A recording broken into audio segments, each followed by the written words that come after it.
From reading the soul's upward yearning, it seems that the most important things that Christ said about the Father are these. 1, God is a loving Father. 2, parable of the prodigal son. 3, loving God and neighbor are highest commands. 4, the Beatitudes.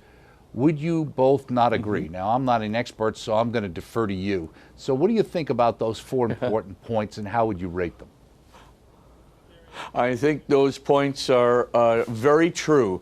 I would say the one thing that Jesus did, he not only talked about the Father as being loving, he talked about the Father really as being unconditionally loving, and he meant by that the Father actually, his love was most perfectly manifest in the love of enemies. So he essentially is taking the Father's love and moving it up to the point where the idea of unconditional or unrestricted love, or the idea of infinite love or without boundedness, is paramount.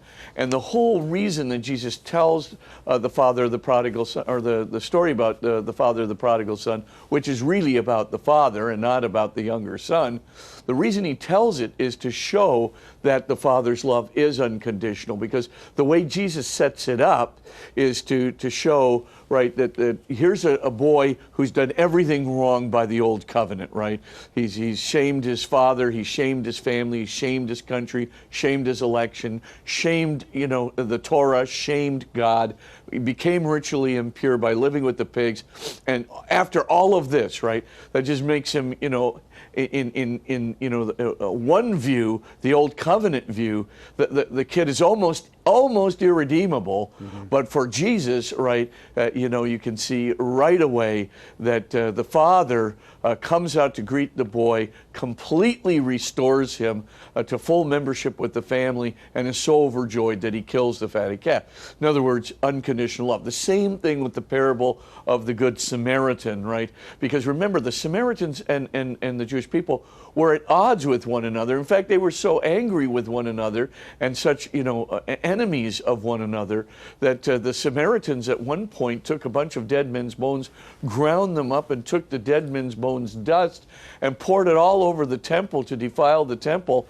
That, of course, made the Jews very, very mad.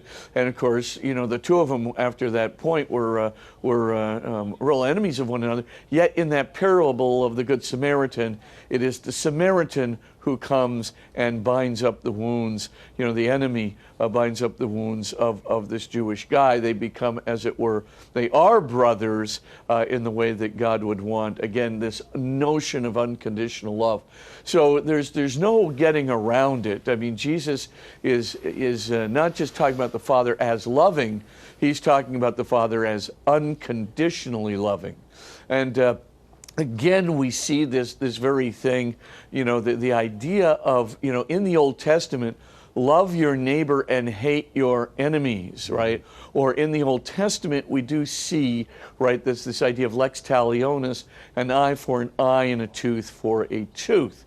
Now, even though that was interpreted within the Old Testament in a somewhat modified way, Jesus moves away from that quid pro quo kind of ethic altogether. He basically says, no, don't hate your enemies. Do good for those who hate you. Turn the other cheek. Go the extra mile. Give them your cloak. Don't get even with them. Instead, do what your heavenly Father does. Right? And Jesus says, right, be perfect as your heavenly Father is perfect. And in Matthew's Gospel, where does that statement come from? The statement comes from immediately after Jesus talks about the love of enemies. And so again, that idea of unconditional love, that idea of unrestricted love, that's the Father's heart. That becomes clearly manifest.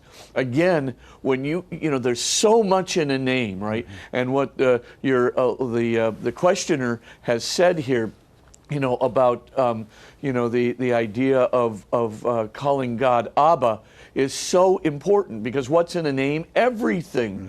The name describes the essence or the heart of the person. That's why Jesus renames Simon, he renames him Peter, or Kephas in Aramaic, Peter in Greek, Petros in Greek, right? That is to say, the rock, because it describes his essence. He's going to become the foundation rock of the church.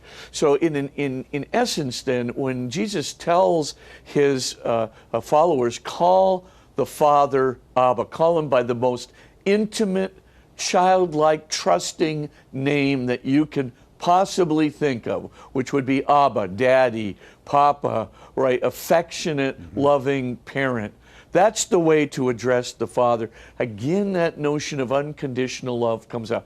But I would say, yes, for the questioner, absolutely, those four elements are very, very descriptive. I would just add the word unconditional or unrestricted in front of the word love, that you can always go to the Father. There's not going to be any limit to the love. And secondly, I would just add that one element of that God's love, his perfect love, the perfection of his love, says Jesus, is manifest in his love for his enemies, especially his greatest enemies who try to do harm for him. He still loves them.